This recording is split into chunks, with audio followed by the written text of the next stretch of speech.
Very common yung alam natin, yung title, Jesus, the Savior of Sinners.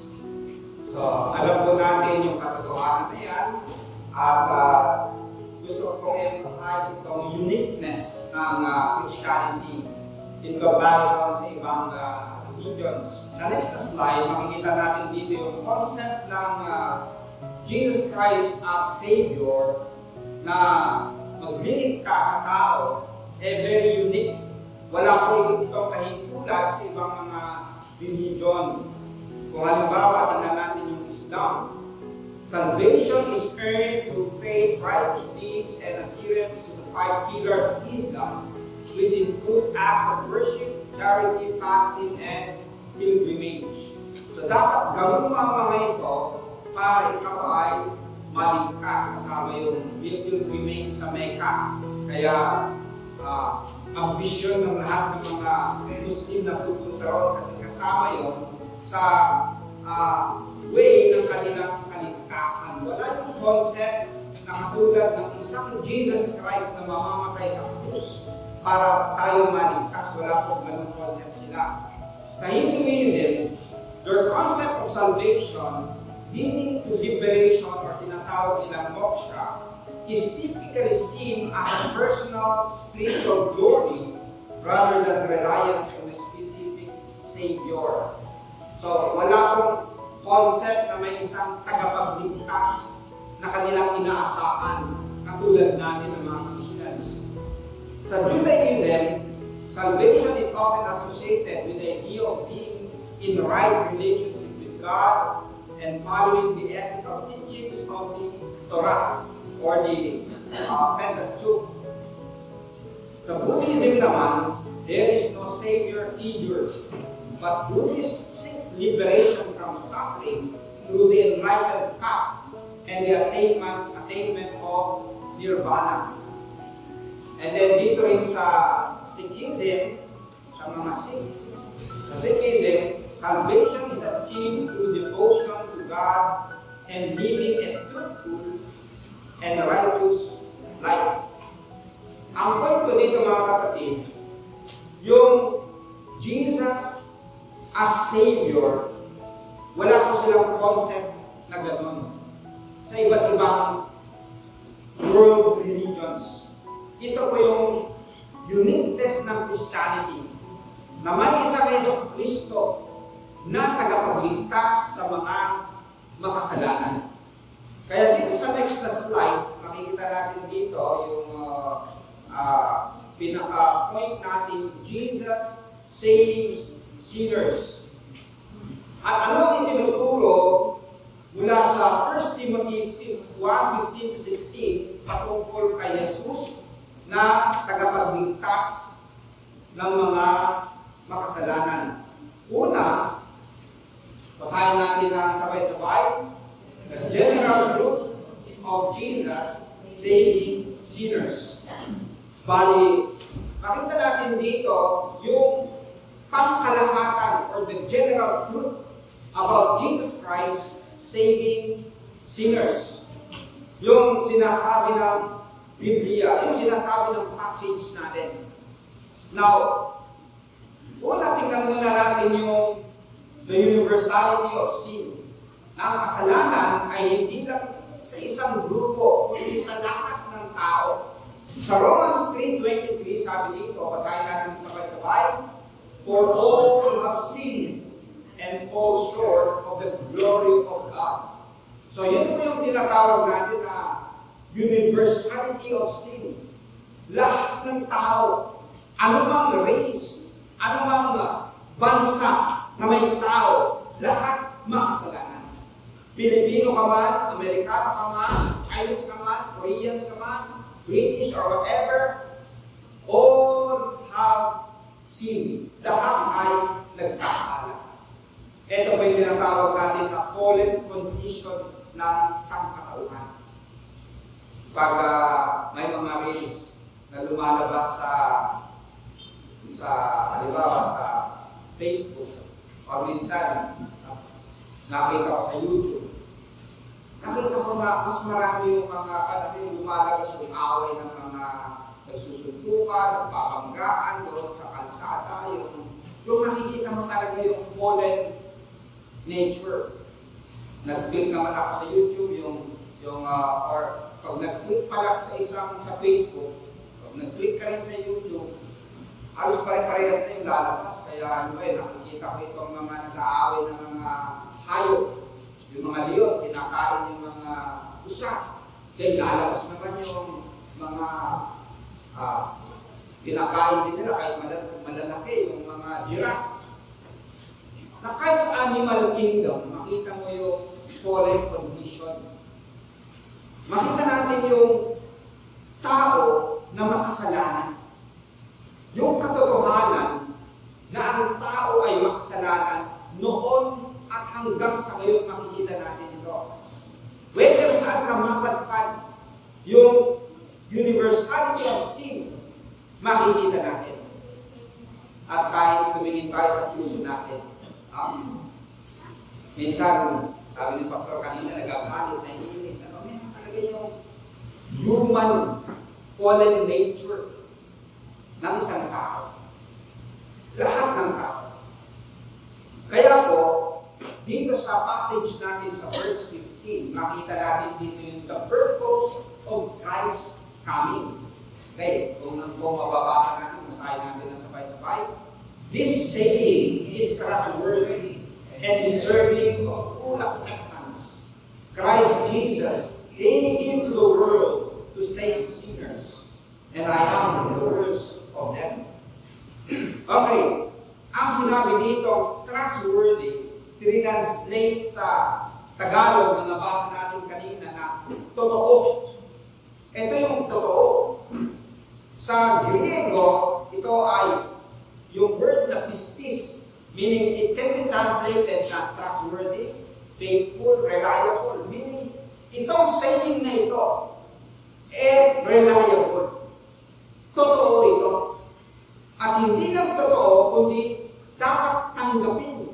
Hindi lang basta tanggapin, kundi full acceptance, yung buong-buo na pagtanggap sa puso natin, sa buhay natin. Ano yung katotohanan na ito na dapat tanggapin natin ng buong-buo?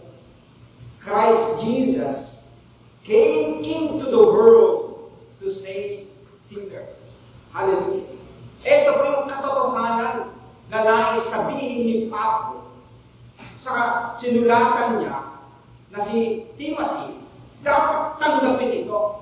Sinasabi niya kay Timothy, isang disciple niya, isang pastor, isang mangangaral.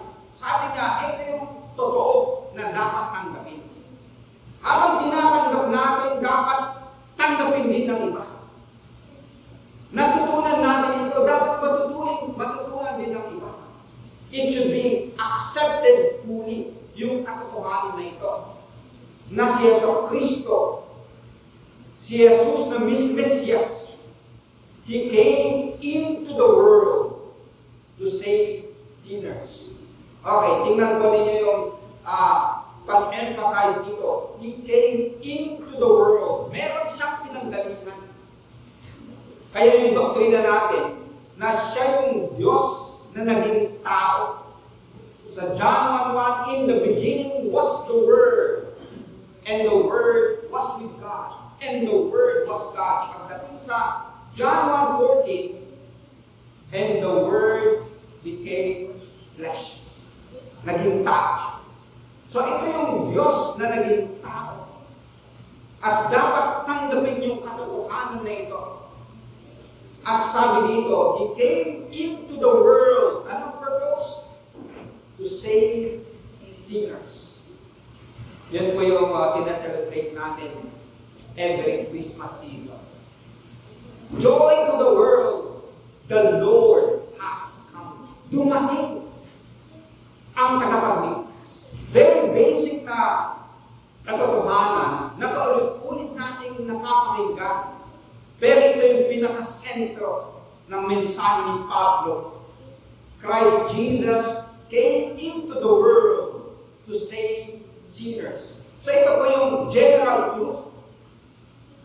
General na katotohanan about Jesus Christ saving sinners.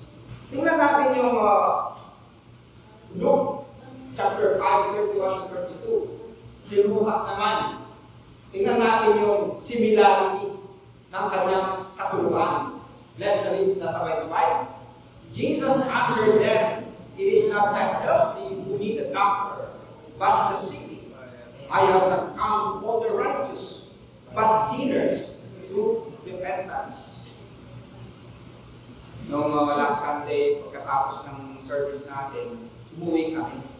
Kasi yung aming aso, si Kyle, may sakit. Thursday, nilakad-lakad nila. Pagdating ng Friday, hindi namin nasa na-observe. Pagdating ng Saturday, ayaw nang kumain. Ganon din ng Sunday. So, hapon, dinala namin sa doktor. Sabi ng doktor, i-check natin. So, may laboratory. Pagkatapos, nung tatlong test, yung dalawa, negative. Pagdating sa parvovirus, positive. Sabi ng doktor, 50-50. Pero subukan natin na bumalik, pero 50-50. Whether ba mabubuhay siya o hindi, kasi sabi, papi pa yan, kasi sabi namin 1 year na, pero ito talaga pinakamatay ng mga aso. Sabi namin, dapat na naman, ibig sabihin na pag napupunakan, hindi talaga, merong less chance. Pero talagang meron siyang virus na parvo. So, dinextrose siya. So, inalagaan namin. Very interesting kasi kahit aso, meron din doktor. So, kasama sa dito, it is not the healthy who need a doctor, but the sick. So, yung the sick ngayon, hindi lang tao ang nagkakasakit, kahit aso. So, dinala namin sa doktor, amin ng Panginoon, na-dextrose pa, inuwi natin. Inuwi na sa bahay. Sabi namin, paano kaya kung iiwan namin dito yung aso? Ang mahal pa yung charge, 1,700. So, aside sa kung magkano man yung mga na-inject, magkano yung dextrose, every night, 1,700. Pag-iwin nyo na lang, pagtulungan natin. Okay, so, nakatatlong bote ng dextrose. Usually, ganyan ang tao pag kakasakit dati.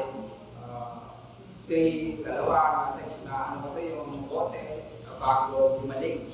Sa awa ng Panginoon Diyos, bumalik. Pero yung point dito na it is the sick na kailangan nila ang doktor. It is the sinner na kailangan nila ang Savior. Kung hindi tayo sinner, hindi natin kailangan ang doktor. Pero sa sinabi ni Pablo, kailangan natin tanggapin yung katotohanan na si Jesus Christ came to save sinners. Nakasama tayo ng mga sinners. Can you say amen to that? At salamat sa Panginoon kasi may katulad ni Jesus. Nag-iisang Jesus who died on the cross para ikaw at ako maligtas. This is the general truth na sinasabi ni Pablo, ito rin yung sinasabi ni Lucas. At halos lahat ng mga nagsulat sa New Testament, pinapatotohanan nila ito na may isang Kristo who came into the world to save sinners. Now, sa next slide, may kwento ng isang noble sa isang kaharian. Pag ang mga nobles ay in-invite sa banquet, minsan-minsan may kainan yung mga nobles kasama yung hari. Kailangan magbihis sila ng kanilang damit na puting-puti. Pag may mancha yun, bawal silang pumasok. Ang problema, may isa na ang kanyang damit, naman sa kanya. So, bawal siyang makapasok. gusto niyang sumama doon sa banquet. Eh, naalala niya na dalawa ang tinatanggap ng hari pag-banquet.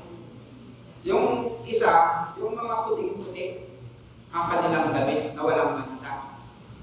Yung isa naman, yung mga mahihirap, yung ang damit nila ay sako. Kaya ginawa niya, hindi na niya sinuot yung kanyang damit na puting-puti, nagsuot siya ng sako at gumamit doon sa banquet at kasama siya. Yung point dito, ganoon din po, nais ng Panginoong Diyos, tayo, pure na pure. Pero, dahil makasalanan, namamansahan din. Pero ang matanggap-tanggap sa Panginoon, yung magbihis ng sako, o ibig sabihin nun, tanggapin na tayo makasalanan at lumapit at magpakumbaba at hihingi ng tao. Kasi kung ito ay general truth na lahat makasalanan, matindi yung description sa Old Testament. Sabi dito, nakita ng Diyos ang tao na sila ay makasalanan. Kaya nangyari yung flood sa time ni Noah. Ang description doon is yung puso ng tao, even all the time. Even all the time. Very, yung description doon na all the time. Yung puso ng tao, even. Ang tawag natin yan yung total depravity. Okay, na talagang ang tao makasalanan. Kaya kinuwento ko last time yung isang nag-pinfix na nangaral na sabi niya, ako, hindi na ako nagkakasala. Okay, na-reach ko na yung holiness. Talagang holy na ako sa mundong ito.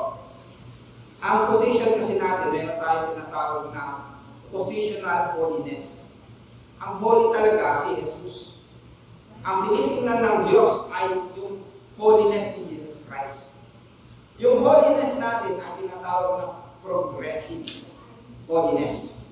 From glory to glory. Pero yung tao na ito, nangangaral sa sabi niya, ako ay holy na talaga. Hindi na ako nagkakasala. Ang ginawa ni Charles Spurgeon, binuhusan niya ang ulo niya ng gatas. Eh, nagalit yung tao na yun, sobrang galit.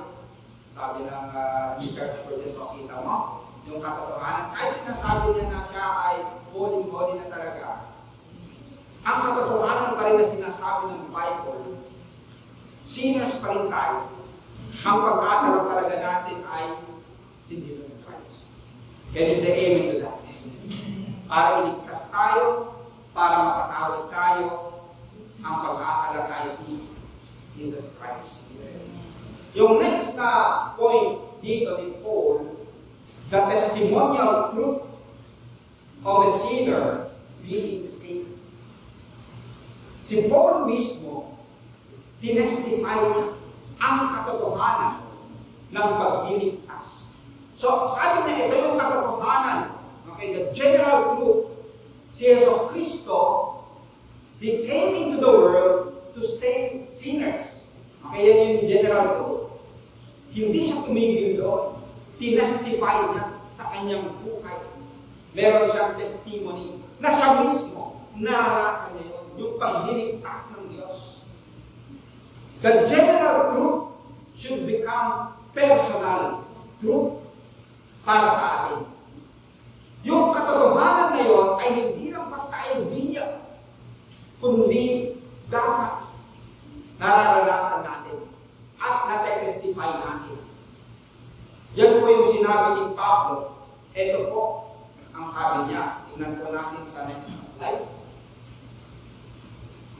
Christ Jesus came into the world to save sinners. Yan po yung general truth. Of whom I am the worst. Sabi niya, I am the worst sinner. But for that very reason, I was shown mercy. So that in me, the worst of sinners, Christ Jesus might immense patience as an example for those who believe in Him and receive eternal life. Yung katotohanan na yun, yung general truth na yun, naranasan ko. Ako yung pinakamakasalanan sa lahat. Pero pinahabagan ako ng Diyos at iniligtas, pinatawad para ako ay maging halimbawa sa iba na pwede rin silang mapatawad at maligtas kung sila ay sasampalataya, magkakaroon sila ng buhay na walang hanggan. Yung katotohanan naging totoo, naging personal. Sabihin natin, God loves the world. Totoo po yun. General truth yun. Pero pag sinabi mo, God loves me, naging personal po yun. Can you say amen to that? Si Jesus para sa lahat. Pero sinabi mo ba, naranasan mo ba si Jesus para sa akin? Yun po yung ginagawa dito ni Pablo. Yung general truth na yun, naging personal truth sa kanya. Naging experiential truth, naranasan niya. Itong Jesucristo na tagapagligtas. At kung titingnan natin sa ibang mga passages, kung sino siya dati. Ito, sa Acts chapter 8, 1-3, sabi dito, Saul began ravaging the church, entering house after house, and he would drag away men and women, and put them into prison. Yun po yung ginagawa niya dati. Kung hindi siya mananampalataya kay Jesus, pinipersecute niya mga Christians. Sa 1 Corinthians 18:9, sabi niya dito, For I am the least of the apostles, and I am unworthy to be called an apostle, because I persecuted the church of God. Very honest siya, sabi niya, worst sinner ako, least among the apostles. Bakit? Pinersecute ko dati sila, yung simbahan. Philippians 3:5-6, For I am the least of the apostles, who am not worthy to be called an apostle, because I persecuted the church of God.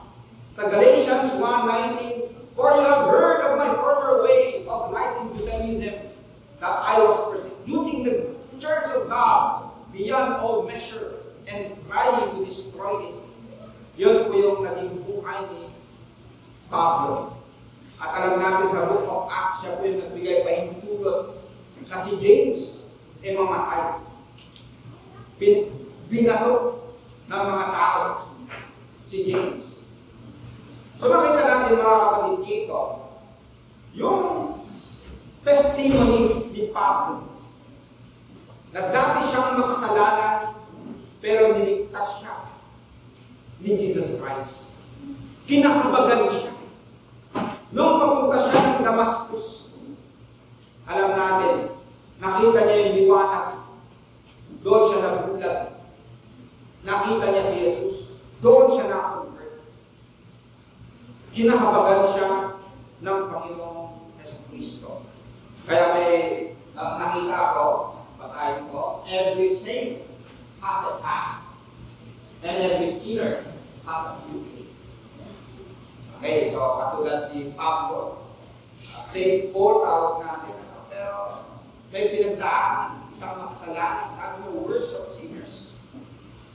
Ang isang makasalanan na katulad natin, meron din tayong future. Ito po, ang naging buhay ni Pablo nung siya ay ma-convert. Sa next na slide. Siya po ay naglingkod sa Panginoong Diyos. Naging missionary po siya. May tinatawag na first missionary journey. Siya ay pumunta sa iba't ibang lugar at nangaral siya. Ipinangaral niya yung katotohanan na ito. May tinatawag na second missionary journey. Bumalik siya. At mas malawak pa ang kanyang narating. Meron din tinatawag na third missionary journey na siya ay mas malayo ang kanyang narating sa paglilingkod. Ang sabi niya dito sa 2 Corinthians 11:24-27, sa kanyang paglilingkod sa Panginoon, habang inaalala niya, sabi niya, 5 times I received from the Jews the 40 lashes minus 1. Ano ba yun, yung 40 lashes? Yung bang pinapalo siya. Ang kanilang pagkaalam at that time, pag pinalo ka ng 40, pwede kang mamatay. Kaya binabawasan nila ng minus 1. Kaya 39 lashes. 5 times naranasan ni Pablo. Sabi niya, 3 times I was beaten with rods. 3 beses, napalo siya. Once I was pelted with stones. Binato siya. 3 times I was shipwrecked. Yung kanyang sinasakyan ng mga barko, shipwreck. I spent a night and a day in the open sea. I have been constantly on the move. I have been in danger from rivers, in danger from bandits, in danger from my fellow Jews, in danger from Gentiles, in danger in the city, in danger in the country, in danger at sea, and in danger from false believers. Ilang beses niya sinabi yung danger? Grabe yung kanyang ginawa. Habang siya ay nag-mission, pinapangaraw niya yung katotohanan na si Jesus Cristo ang tagapagligtas ng mga makasalanan. Experience yung dangers. I have labored and toiled and have often gone without sleep. I have known hunger and thirst and have often gone without food. I have been cold and naked. Yung response ni Pablo nung siya ay iligtas ng Panginoong Diyos, ito yun. Isang makasalanan, naranasan niya yung awa, yung haba ng Panginoong Diyos. Ito yung naging response niya. Ipinangaral niya si Jesus Cristo. Hindi lang niya ipinangaral, isinulat pa niya, kaya hanggang ngayon nakikita natin yung kanyang mga pinaggagawa niya. Kung sino siya, kung paano siya binago ng Panginoong Diyos. Hindi niya inahiya. Inaamin niya na siya yung makasalanan.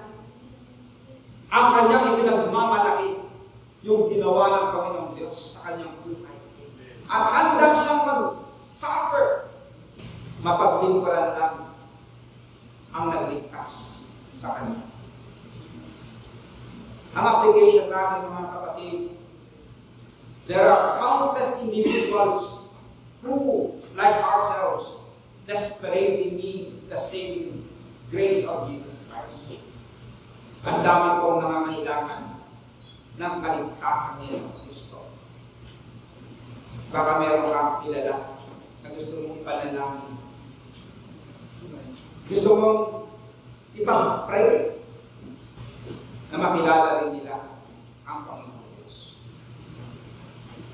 Kung si Jesus ay nagdiligtas, ipag-pray natin na iligtas na yung tao niya. Marayang kaibigan mo, kamag-anak mo, kapatid mo, kapitbahay mo, at chikahan mo, ipanalangin mo. Pero tingnan natin yung isang poem, The World's Bible, by Anne Johnson. Christ has no hands but our hands to do His work today. He has no feet but our feet to lead men in His way. He has no tongues but our tongues to tell men how He died. He has no help but our help to bring them to His side. Ibig sabihin nun, pag pinag-pray natin, tayo rin pala gagamitin ng Panginoon Diyos. Kung nagkaroon tayo ng burden sa isang tao, na siya ay makakilala sa Panginoon Diyos, habang pinag-pray natin, minsan tayo rin yung gagamitin ng Panginoon Diyos. And then, next na slide, another application. Encourage one another to share testimonies of God's faithfulness and salvation. Mga kapatid, nakaka-encourage ko yung mag-share tayo ng testimony. Habang kami nakikipagkwentuhan sa isang kasamahan ko nung nasa Korea o the other way around, kinukwento kwento niya yung kanyang buhay dati. Galing siya sa Singapore Chinese family na ang kanyang tatay ay Taoist priest. Taoism ang kanilang pinapaniwalaan. Pero nung nakita niya yung isang magazine na nandoon yung isang 17-year-old na Afghanistan na rebelde. Kasi sa time na yun, may away yung sa Afghanistan. Sabi niya, kung ako na ipanganak doon sa Afghanistan, baka kasama ako doon. Nakikipag-gyera. Bigla siya nakaulan. Sabi niya, paano kaya ang nangyari sa buhay ko pagdating ng 17 years old? Hanggang sa may nag-share sa kanya about Jesus Christ. So, sa aking pakikinig sa kanyang conversion experience, ako ay na-bless. Nakita ko yung katotohanan ng ating Panginoong Diyos ay kumikilos, gumagawa. Nagliligtas. Ano man yung paraan na ginagawa niya? Thursday, meron kami speaker na nag-aaral sa UP, pastor siya, pinapag-aralan niya yung Islam, Muslim, Islam religion. At sabi niya, 40% na Muslim nagiging Christian. Mabilis maraming nagiging Christian. Number 1 na ginagamit ng Panginoong Diyos. Dreams. Yung panaginip. Nagpapakita ang Panginoon sa panaginip. Kaya recently dito sa Gaza, merong story na umikot na gano'n. About 200 na mga tao, sabay-sabay na nanaginip. At sila ay napagtitipan nila si Jesus Christ. Kaya na-convert sila. Ito lang itong gera na ito. Nagpapakita si Jesus Cristo by dreams. Pero yung isa pang ginagamit nila para evangelize yung mga Muslim, ay yung tinatawag na polemics. Yung inaatake si Muhammad, kasi sabi nila the best daw siya, kinukompare nila kay Jesus Christ. Hanggang sa later on, ma-convert sila. Now, ang isang way na very effective ay yung style ni Paul. Yung sinishare niya yung kanyang testimony. Kaya mga kapatid, maganda po na sa ating Bible study, sa ating sharing, kwentuhan, maganda yung sinishare natin yung ating testimony kung paano tayo niligtas ng Panginoong Diyos. And another application, let us continue to give thanks and to worship the Lord who saved us. Can you say amen to that? Amen. Ang Diyos na nagligtas sa atin, huwag natin kalimutan na sambahin at salamatan. Lagi tayo narito, sama-sama, salamatan siya. Dahil kasama tayo sa kanyang iniligtas. Sabi ni John Piper, mission exists because worship doesn't. Bakit tayo nag-evangelize? Bakit tayo nag-mission? Kasi hindi sila nag-worship sa Panginoon. Pag sila ay na-evangelize, magiging kasama natin na i-worship ang Panginoon Diyos. Tayo naman na na-evangelize na, tayo na naging Christian na, dapat tuloy-tuloy itong worship sa ating Panginoon Diyos. Kasi ito yung nais niya sa maraming tao, that they will come and worship the Lord. Kanina inawag natin, Ama namin, nasa langit ka. Sambahin ang ngalan mo, ang iyong kalooban at katwiran maghari sa amin dito sa lupa. Kapag ka sa araw-araw, iningatan at ako'y sa iyo. Pero ito yung related sa ating message ngayon.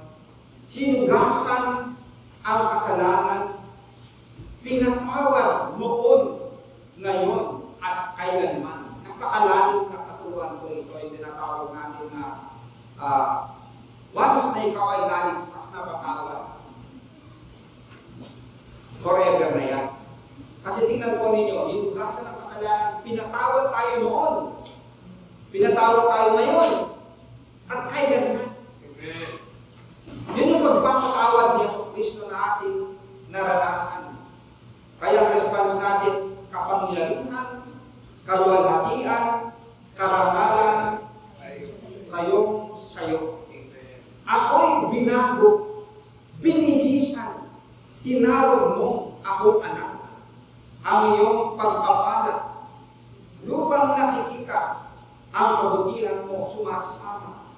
Yung sabi ni David, your goodness and mercy will follow me all the days of my life. Will follow me all the days of my life. Yung kabutihan ng Diyos sumasama sa atin all the days of our life.